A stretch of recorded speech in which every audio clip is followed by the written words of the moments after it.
is really the top dog in your body, your stomach or your brain? I can argue for both ways. Well, let's first argue for the stomach. The stomach is fundamental. That's what eats, and eating is the fundamental thing of being alive. By putting food into the stomach, it digests it, and from there it goes out and energizes everything else.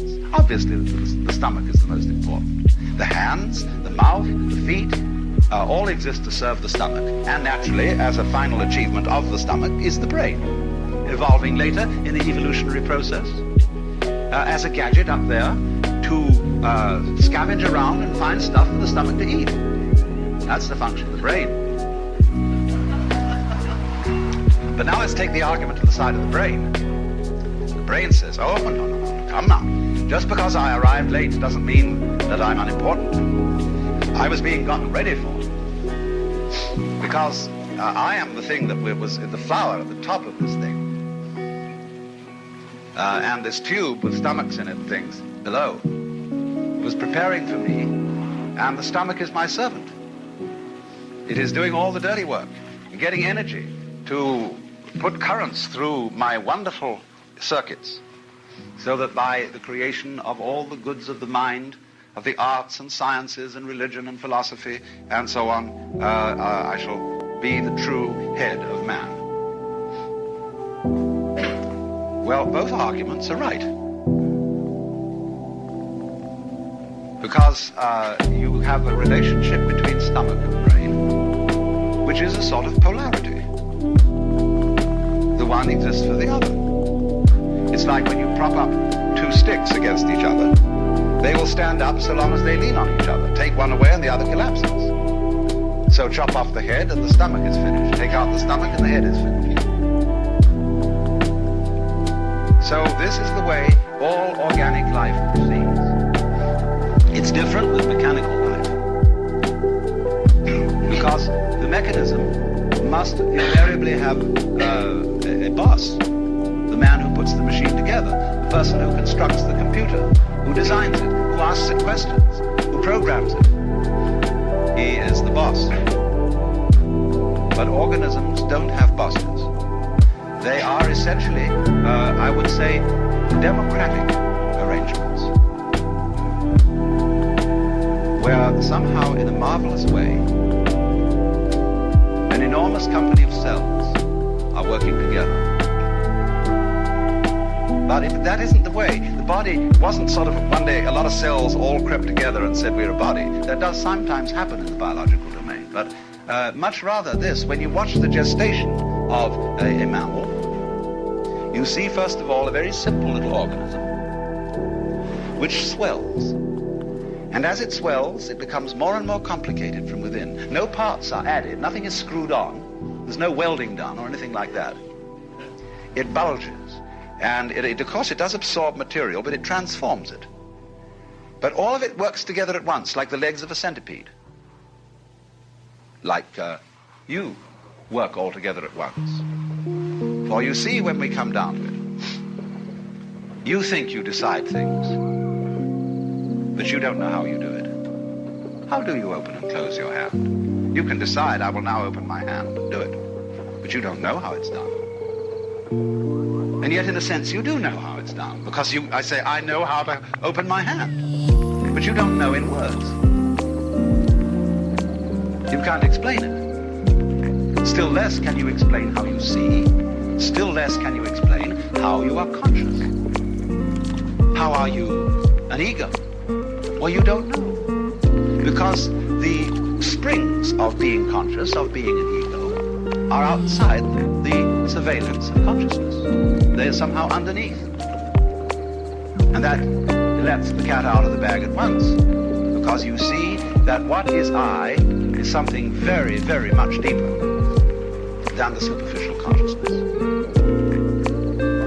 And what you call I in the sense of the voluntary willing center, ego, has very little to do with it. You are just a watchman on top of the mast, or a radar on a ship that is scanning the environment by conscious attention, looking out for trouble, or looking for food. The real you is much too complicated to think about. Supposing when you woke up in the morning, you had to switch yourself on. That is to say, you had to, by an act of conscious attention, to go through your brain and turn on all the synapses necessary for wakeful life. It'd take you hours. Supposing you really had to be conscious of all the details involved in walking, or in breathing, or in circulation of the blood, you'd never get around to it. So you see, when we inspect the physical world with conscious attention, the first thing that strikes us is that the physical world is extraordinarily complicated. How can it possibly be organized? But actually, the physical world is not complicated at all. What is complicated is the task of trying to describe it in words, or of trying to figure it out in numbers. Because that is analogous to the task of, say, removing the water from the Pacific Ocean into the Atlantic with a beer mug. We can only take one mug at a time. And so we say in popular speech, you can only think of one thing at a time. That's not exactly true. But what it reveals is that thinking, that conscious thought, is a kind of calculus in which we understand things bit by bit. And it leads us into the superstition that things really are bits. Now, when you eat chicken, of course, you have to bite it, and you take it in bits.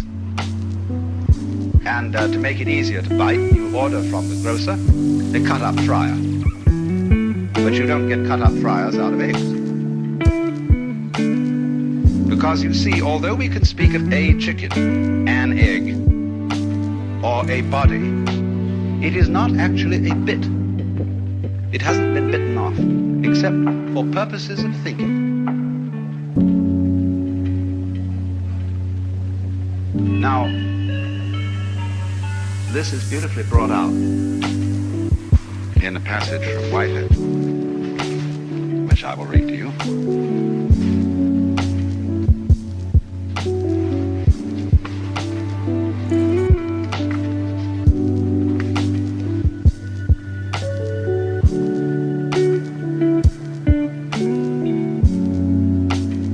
He's discussing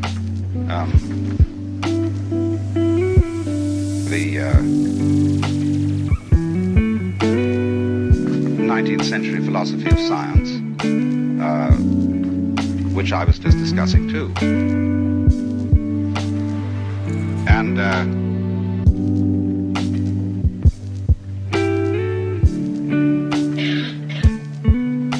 he's saying in this philosophy,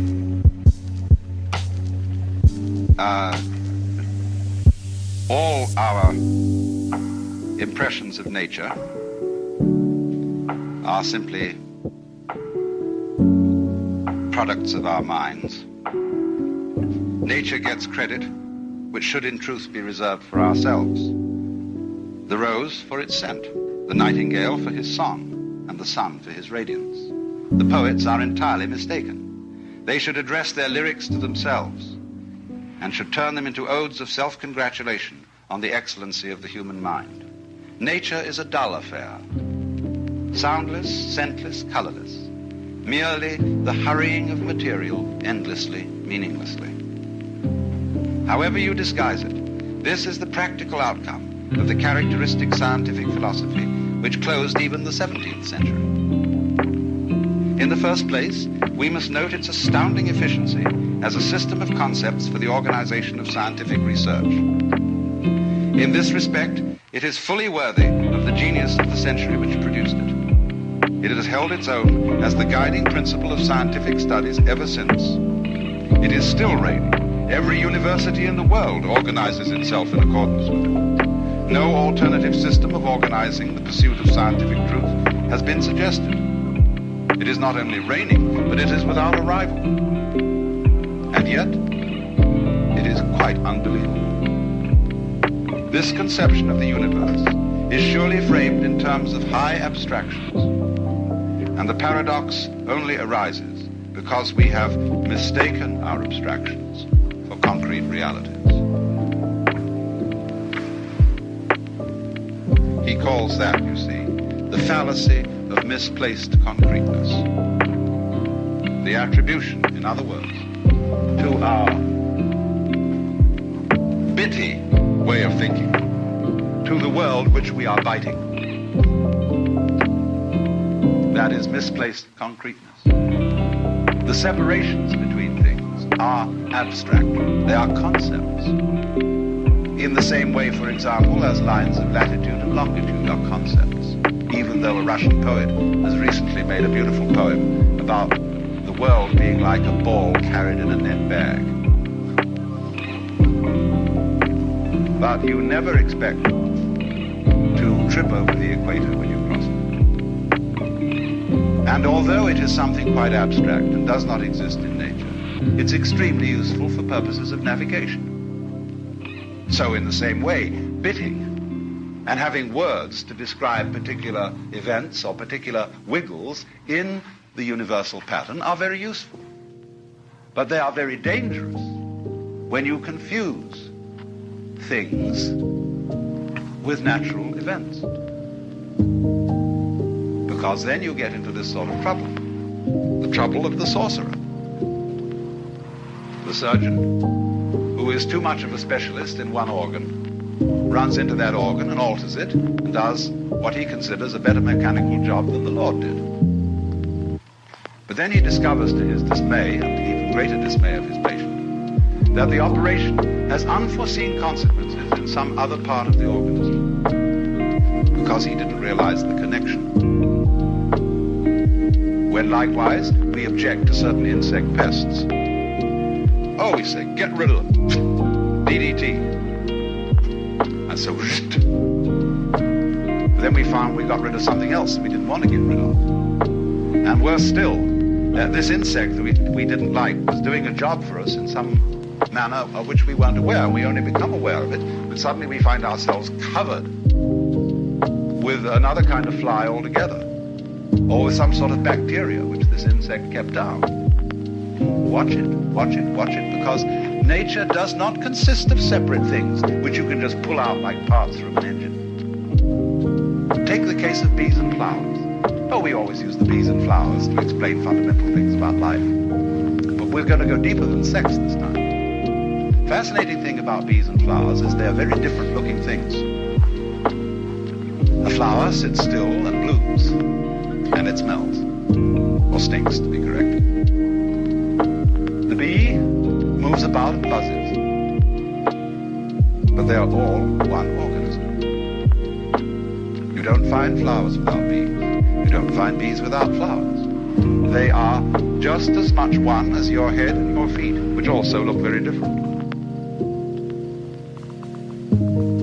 So in that sense, you see, we are one with the incredible complexity of processes and wiggles upon which we depend. Although to say upon which we depend is not quite accurate,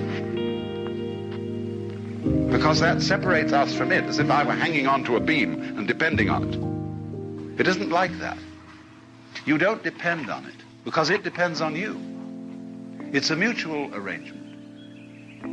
And it isn't that one bit of this sort of came first, although that sometimes happens. But it's always there in potentiality, what came later. But it's rather in the same way that when a flower opens, you see all the different petals extending simultaneously, especially when you watch a fast motion movie of a flower opening.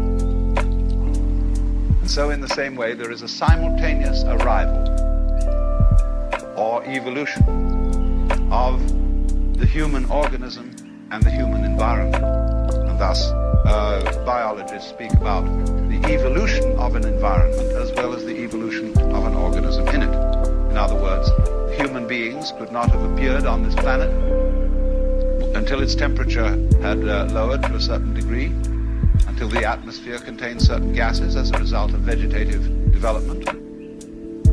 And then the environment became evolved enough for human beings to appear in it. Evolved enough? I'll say something further. Intelligent enough for the appearance in it of intelligent beings. For your environment is intelligent. Otherwise you couldn't be. You see, as Jesus said, you don't gather figs off thistles or grapes from thorns. You won't get pears off an apple tree. So, you won't find people except on a people tree. And this planet, this solar system, this galaxy is peopling in exactly the same way that an apple tree apples. Put our existence into verb language as distinct from noun language, and you're much closer to the point. You see, nouns have the difficulty of designating things. Verbs designate process. Now, everything is a process, really. When we speak of housing for houses, matting for mats, we're getting there. The Nootka Indians have a language in which there are no nouns. So they say, it houses, and then they add an adverb to show whether it houses religiously, homily, or marketingly. And so they see the world as the flow. What is it that houses? What is it that rains when we say it is raining? You see, we always have a funny idea that to get a verb, that is to say to get action, you have to have an agent. Now, this is the most ridiculous idea conceivable. How can a noun start a verb? How can a thing start an event? Because there's no action in a thing. Action can only come from action. Energy from energy. You can't get energy from a concept, because nouns are all concepts. They're abstract, really. It's only verbs that are concrete, because the world is process. Now, common sense insists that the pattern of the world must be made of something, because we still think with Aristotle's common sense, or with the